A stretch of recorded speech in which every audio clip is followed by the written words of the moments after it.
রসুল যখন মাটিতে পড়ে গেলেন, দুইজন সাহাবী যুদ্ধের ময়দান থেকে দৌড়ে দিয়ে আসলেন। একজন সাহাবীর নাম হলো আবু বকর, আর একজন সাহাবীর নাম হলো উবাইদা ইবনুল জাররাহ। জুড়ে বলেন সুবহানাল্লাহ। দুইজন সাহাবী এসে আল্লাহ রসুলকে যখন তুলে ধরলেন, দেখলেন খেয়াল করে রসুলের দুই কপালের দুই পার্শ্ব দিয়ে দুইটা লোহার কড়া ভিতরে ঢুকে গিয়েছে। রসুলের চেহারা মুবারক রক্তাক্ত, রক্তে ভরে গিয়েছে।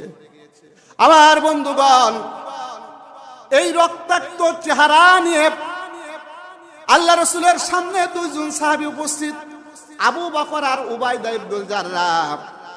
উবাইদা ইবনুল জাররাহ আবু বকরকে ডাক দিয়ে বললেন, ভাই আবু বকর, সারা জীবন তো আপনি রসুলের খেদমত করেছেন, আমি উবাইদা ইবনুল জাররাহ, আমাকে একটু খেদমত করার সুযোগ দেন।